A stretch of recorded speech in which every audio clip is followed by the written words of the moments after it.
নমস্কার, সকলকে স্বাগত জানাই। আমি পিকে। তো অবশেষে কিন্তু ওয়েস্ট বেঙ্গল কলেজের ফর্ম ফিল আপ শুরু হয়ে গেছে সেন্ট্রালাইজ অ্যাডমিশন পোর্টালের মাধ্যমে। তো এই সেন্ট্রালাইজ অ্যাডমিশন পোর্টালের মাধ্যমে ফর্ম ফিল আপ করার জন্য কী কী প্রসেস অবলম্বন করতে হবে এবং কী কী ডকুমেন্টস আপলোড করতে হবে, কীভাবে কলেজ প্রেফারেন্স সিলেক্ট হবে, কীভাবে কলেজ সাবজেক্ট চেক করা হবে, সিট চেক করা হবে বা কলেজের কোন সাবজেক্টের জন্য অ্যাপ্লাই করা হবে, তার বিস্তারিত তথ্য কিন্তু আজকের এই ভিডিওতে দেখানো হবে। তাই সকলকে অনুরোধ করব, যারা যারা ভিডিওটা দেখবে অবশ্যই শেষ পর্যন্ত দেখবে, না হলে কিন্তু অসুবিধা হয়ে যেতে পারে। তো এই যে পোর্টাল আছে সেন্ট্রালাইজ পোর্টাল, এই পোর্টালের লিঙ্ক আমি ডেসক্রিপশন বক্সে দিয়ে থাকবো। তো সেখান থেকে তোমরা ফর্মটা ফিল আপ করে নিতে পারো, কিন্তু তার আগে মনোযোগ সহকারে দেখে নেওয়ার জন্য অনুরোধ করব।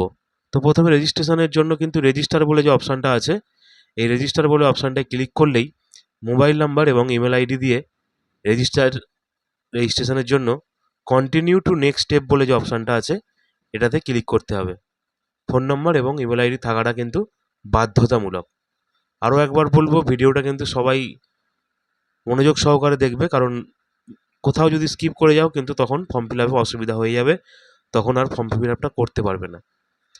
তো এরপর কন্টিনিউ টু নেক্সট স্টেপ করার পরেই কিন্তু এখানে আরও একটা পেজ ওপেন হয়ে গেছে রেজিস্ট্রেশনের, এটা দ্বিতীয় পেজ।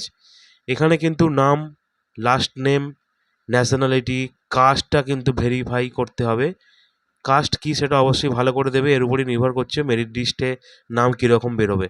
তো এখানে যাবতীয় ডিটেলস, ডেট অফ বার্থ, একটা পাসওয়ার্ড সিলেক্ট করতে হবে স্পেশাল ক্যারেক্টারে, সেই পাসওয়ার্ড এবং প্রথম পর্যায়ে যে রেজিস্ট্রেশনের সময় যে ফোন নাম্বারটা এবং ইমেল আইডিটা দেওয়া হয়েছে, সেই ফোন নাম্বার এবং ইমেল আইডিতে যে ওটিপিটা এসছে সেই ওটিপিটা এখানে ভেরিফাই করাতে হবে। তো বলে রাখি, মোবাইলে যে ওটিপিটা আসছে সেই ওটিপিটা মোবাইলের ঘরে, এবং যেটা ইমেলে আসছে সেটা ইমেলে না আসলেও ফোনের ওটিপিটাই ইমেলের ঘরে বসিয়ে দিয়ে ভেরিফাই করা যাবে। তো এরপর এখানে রেজিস্ট্রেশন নাম্বার, রোল নাম্বার, এইচএসের রেজিস্ট্রেশন সার্টিফিকেটটা স্ক্যান করে আপলোড করে দিতে হবে। দেওয়ার পরে কমপ্লিট রেজিস্ট্রেশন বলে যে অপশানটা আছে রেজিস্ট্রেশনে ক্লিক করতে হবে। তো এর সাথে সাথেই এখানে কিন্তু আমাদের রেজিস্ট্রেশনটা কমপ্লিট, দেখতে পাচ্ছ থ্যাংক ইউ, লগ ইন করার জন্য বলছে। তো এখানে আমরা আবার পুনরায় সেই যে মেল আইডি এবং ফোন নাম্বার দিয়েছিলাম সেই ফোন নাম্বারের এখানে দিতে হবে না, এখানে কিন্তু আমাদেরকে দিতে হবে ইমেল আইডিটা, ইমেল আইডি এবং যে পাসওয়ার্ডটা আমরা তৈরি করলাম সেই পাসওয়ার্ডটা এখানে দিয়ে লগ ইন বলে অপশানটায় ক্লিক করলেই আমাদের লগ ইনটা হয়ে যাবে। তো লগ ইনটা হয়ে যাওয়ার সাথে সাথেই আমাদের কাছে আরও একটি পেজ ওপেন হবে, যেখানে আপডেট প্রোফাইল বলে একটি অপশান পাবো। এই আপডেট প্রোফাইলের অপশানটায় ক্লিক করার পরেই কিন্তু আমার এখানে আরও কিছু ডিটেলস আমাকে ফিল করতে হবে। তো আমি সবটা ফিল করে দেখাচ্ছি না, কারণ সবটা ফিল করতে গেলে ডিটেলস দিয়ে দিয়ে ফিল আপ করতে গেলে অনেকটাই দেরি হয়ে যাবে, ভিডিও বড় হয়ে যাবে।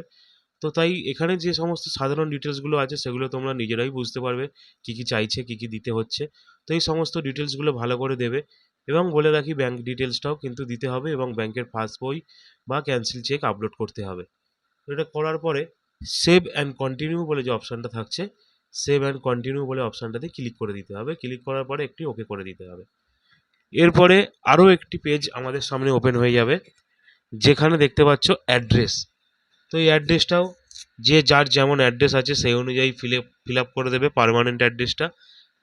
আর কমিউনিকেশান অ্যাড্রেস যদি সেম হয় তাহলে সেম অ্যাজ কমিউনিকেশান বক্স থাকছে, ওখানে ক্লিক করে দিলেই কিন্তু অ্যাড্রেস দুটো সেম হয়ে যাবে। তো এর পরবর্তী পর্যায়ে নেক্সট করলে আমাদের এখানে ফাদার এবং মাদার ডিটেলস, বাবা এবং মায়ের তথ্যগুলো দিতে হবে। মায়ের নাম, বাবার নাম, এবং তাদের পড়াশোনা কত দূর এবং তারা কি করে, এবং তাদের ফোন নাম্বারটা দিতে হবে। যে কোনো একটা ফোন নাম্বারই দু জায়গায় দেওয়া যেতে পারে, তো সেই অনুযায়ী এখানে দিয়ে দিতে হবে। দিয়ে দেওয়ার পরে এখানে গার্জেন সিলেক্ট করতে হবে। গার্জেনটা সিলেক্ট করার ক্ষেত্রে মা অথবা বাবা যদি সিলেক্ট করা হয় তার ডিটেলসটা কিন্তু অটোমেটিক ফিল হয়ে যাবে, আদার্স করলে সেই তুলনায় কিন্তু দিতে হবে। তো এরপর আমাদের এই ডিটেলসটা দেওয়ার পর একটু নিচু দিকে নামালেই দেখা যাবে যে অ্যানুয়াল ইনকাম চেয়েছে। তো অনেকের মনে হতে পারে অ্যানুয়াল ইনকাম কী দেওয়া হবে, পরে কি অ্যানুয়াল ইনকামের জন্য ইনকাম সার্টিফিকেট শো করতে হবে? ভর্তির সময়ে যখন ডকুমেন্টস ভেরিফিকেশন হবে সেই মুহূর্তে হয়তো লাগতে পারে, তাই এমন একটা এখন এই মুহূর্তে অ্যানুয়াল ইনকাম দিতে হবে যেটা কিন্তু পরবর্তী সময় যেন সেই ডকুমেন্টস বের করা যায় পঞ্চায়েত থেকে বা মিউনিসিপ্যাল কর্পোরেশন থেকে বা বিডিও থেকে। তো এখানে আমি ফাদার এবং মাদার ডিটেলসটা ফিল আপ করে দিচ্ছি। ফিল আপ করে দেওয়ার পরে গার্জিয়ান হিসাবে যেটা আছে ফাদার, সেটা সিলেক্ট করলে দেখতে পাচ্ছ অটোমেটিক চলে এলো। এরপর এখানে অ্যানুয়াল ইনকামটা বসিয়ে দিতে হবে, বাৎসরিক আয়। বাৎসরিক আয়টা বসিয়ে দেওয়ার পরেই সেভ অ্যান্ড কন্টিনিউ বলে অপশানটাতে ক্লিক করতে হবে এবং একবার ওকে করতে হবে। এরপরেই কিন্তু রেজাল্টের ডিটেলসটা চলে আসবে। তো বলে রাখি, রেজাল্টের ডিটেলসটা তোমরা কিন্তু ঠিকঠাকভাবে দেবে, সমস্ত ডিটেলসই দিতে হবে। আমি এখানে সমস্ত ডিটেলসগুলো ফিল করে তারপরে দেখাচ্ছি। মাধ্যমিকের ক্ষেত্রে 7টা সাবজেক্টের কিন্তু মিনিমাম নাম্বার এখানে বসাতে হবে। সমস্ত উচ্চ মাধ্যমিক এবং মাধ্যমিকের ডিটেলস দেওয়ার পরে রেজাল্টের নাম্বার এবং পাসিং ইয়ার রেজিস্ট্রেশন দেওয়ার পরে সেভ অ্যান্ড কন্টিনিউতে ক্লিক করতে হবে। সেভ অ্যান্ড কন্টিনিউ ক্লিক করার পরেই আরও একটি পেজ এখানে ওপেন হবে, যেখানে ডকুমেন্টস আপলোডের কথা বলছে। তো বলে রাখি, ডকুমেন্টস আপলোডের ক্ষেত্রে মাধ্যমিক এবং উচ্চ মাধ্যমিক দুটোরই রেজাল্ট লাগবে। জন্মের প্রমাণপত্র হিসাবে মাধ্যমিকের অ্যাডমিটটা দিতে হবে।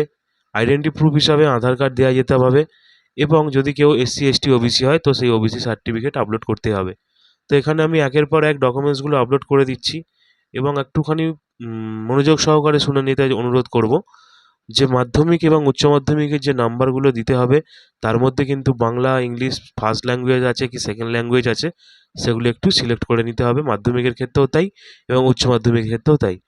তো দেখতে পাচ্ছ আমি এখানে কিন্তু পরপর সমস্ত ডকুমেন্টসগুলো আপলোড করে দিচ্ছি। তো আমার এখানে আপলোড হয়ে গেছে ডকুমেন্টস।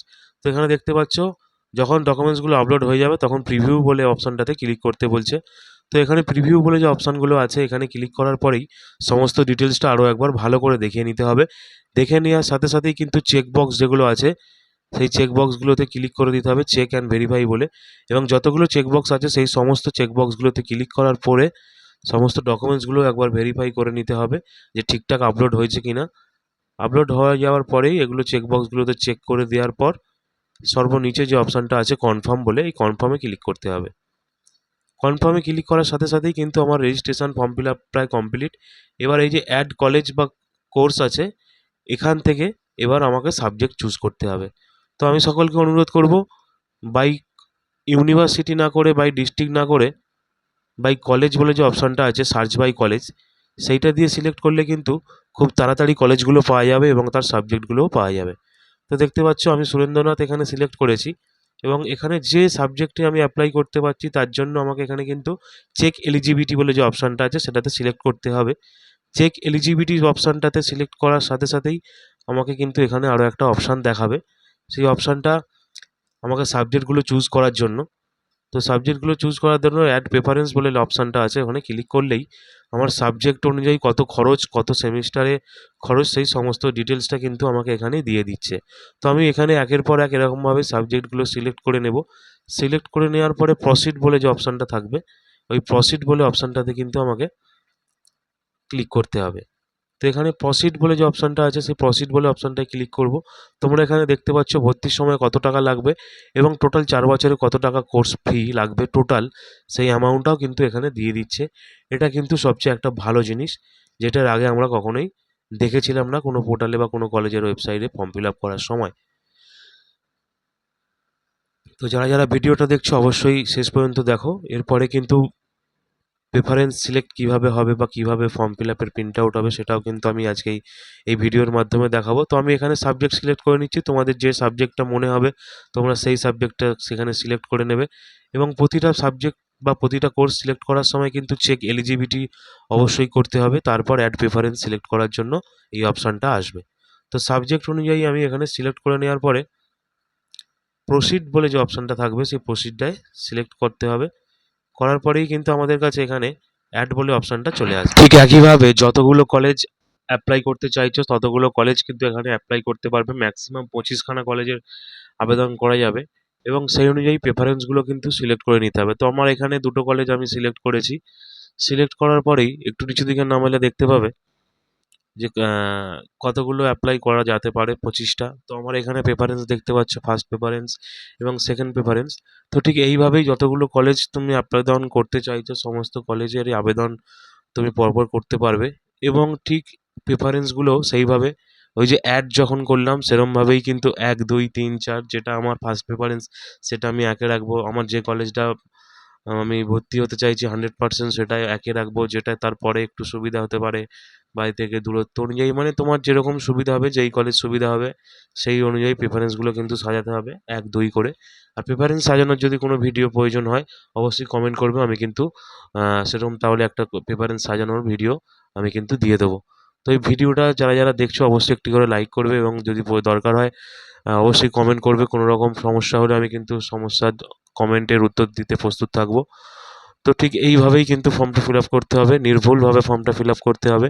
যেহেতু প্রথমবার ফিল আপ হচ্ছে সেন্ট্রালাইজ অ্যাডমিশন পোর্টালে, তো সকলে ভালোভাবে সুন্দরভাবে ফিল আপ করবে। কোথাও অসুবিধা যদি হয় অবশ্যই কমেন্ট করবে, আর অবশ্যই বন্ধুদের সাথে শেয়ার করবে ভিডিওটা ভালো লাগলে, এবং চ্যানেলে নতুন হলে অবশ্যই চ্যানেলটা কিন্তু সাবস্ক্রাইব করতে ভুলবে না। সকলে ভালো থাকবে এবং সুস্থ থাকবে। দেখা হবে আরও একটা নতুন ভিডিওতে। অবশ্যই দেখা হবে সেই কলেজের অ্যাডমিশনের সময়, কলেজ কাউন্সেলিং বা প্রিফারেন্স অনুযায়ী। তো আরও একবার বলে রাখবো, সকলে ভালো থাকবে, সুস্থ থাকবে। ধন্যবাদ।